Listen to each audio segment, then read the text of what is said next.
UBI Works approached us to independently and objectively evaluate two programs, basic income programs, and understand what are the benefits to families receiving payments under the two proposed income programs.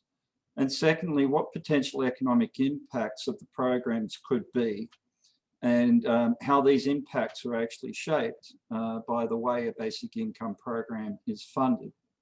And that essentially brings us to the key conclusion from the analysis, is that, you know, while basic income can be justified, you know, you can think of it as being justified on a social and equitable grounds, it can also be thought of as an investment, as a desirable side effect of the basic income program, provided it is funded appropriately, can grow the economy beyond its cost in the long term.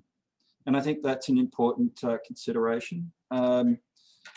And so in terms of the programs evaluated, we looked at what we call a GMI program, which was modeled after the Ontario Basic Income Pilot, but with a higher benefit amounts, and essentially it's $24,000 per individuals and $34,700 for couples, and it applies to adults under the age of 65. And then there was another program which was evaluated, the Dividend Plus GMI program, and that's essentially proposed by UBI Works under the name Recovery UBI, which guarantees a minimum annual income of $24,000 for individuals and $36,000 for couples, including a $6,000 annual dividend that's paid to all adults.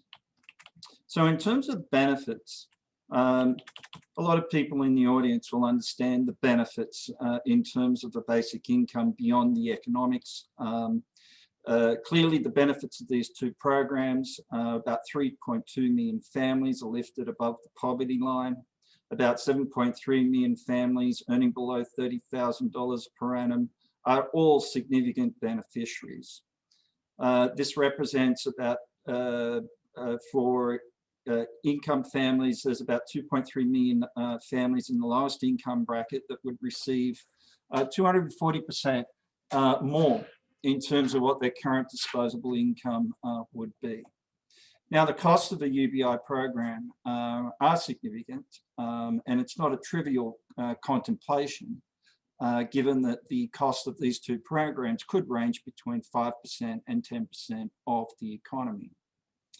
Now we turn our attention to economic impacts, and essentially the study and the calculations that we were able to perform.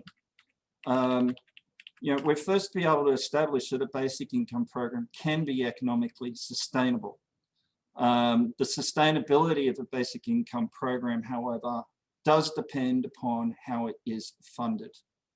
And sustainable in the report means that all government debt used to fund the program is paid down by economic growth over a reasonable time frame. Funding sources that were considered could either be from different households across the country, businesses, and or government debt, or any combination of those three. Now, if you have an over-reliance, if you can avoid an over-reliance upon debt funding, then a basic income program could, by the fifth year, result in the economy being a growth of 1.6 to 3.2% larger in real terms. And that's looking at a contribution of about $40 to $79 billion to the economy. In terms of the number of jobs, it could help grow the economy by 300,000 to close to 600,000 jobs, which represents about 1.2% to 2.6% in terms of annual rates of change in jobs. So the general observations as we modeled basic income and the way it's funded, and the general relationships we were able to tease out, is that initial debt funding of a basic income program clearly provides an immediate boost to economic activity. However, the most favorable long-term outcomes that we were able to ascertain are seen with little or no debt funding in which the programs are entirely funded by households that have the capacity to pay. With or without initial debt funding, GDP is greater when the program is funded entirely by households or households that have the capacity to pay, compared to scenarios where businesses are covering a certain percentage of the costs. The challenge when it comes to businesses is funding options that rely too much on drawing taxation revenues from businesses could hamper economic growth. And part of that is primarily through disincentivizing private investment by businesses in the economy. The potential impacts are greater under the UBI Works program, which is the dividend plus GMI program that we mentioned, when all non-debt costs are covered by households, and when the program could result in greater economic activity compared to the GMI program, essentially because you're paying out more money to more people.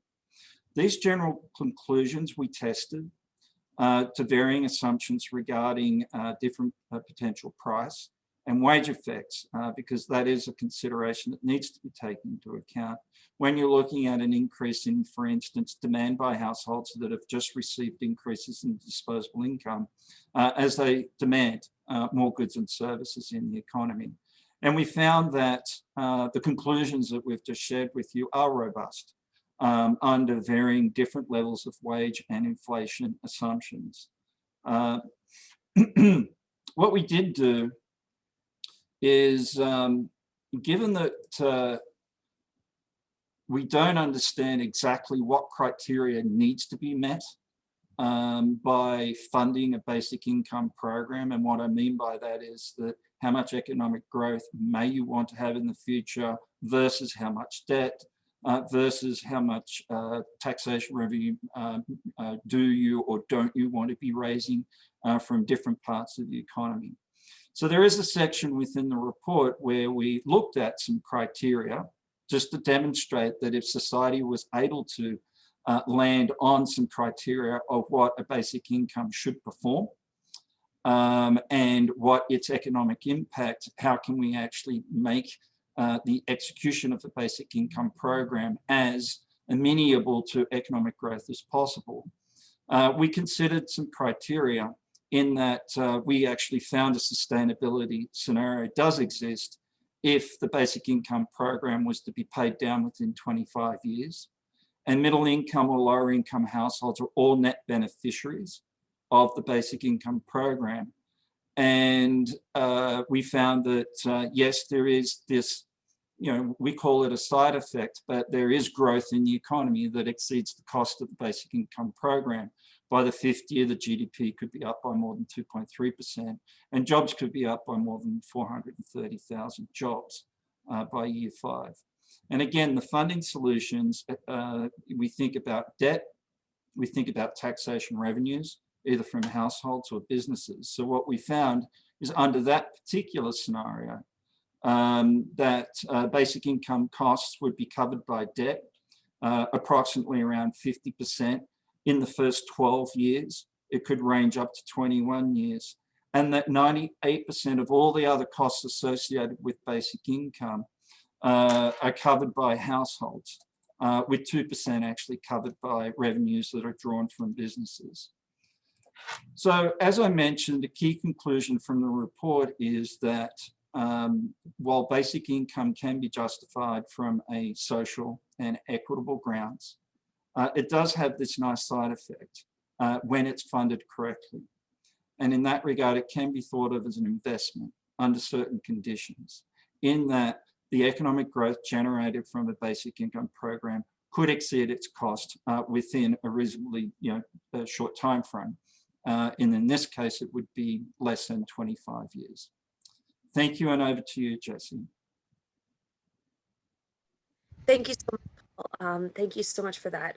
We're actually going to take just a quick minute or two to just answer a few questions about Paul's the report and everything. There will be an opportunity for question and answer at the end of this presentation, but we wanted to just do that quick right now. So there are some really interesting questions in the chat right now. One from Ward Smith. He asks, can you explain the difference between monetary policy and fiscal policy and how that impacts basic income funding? Well, we didn't consider any monetary policy in the analysis. Monetary policy has, we're talking about interest rates, the supply of money in the system and things of that nature. It was held constant throughout the analysis. As we mentioned, we also looked at the question of wages and price effects on the analysis itself.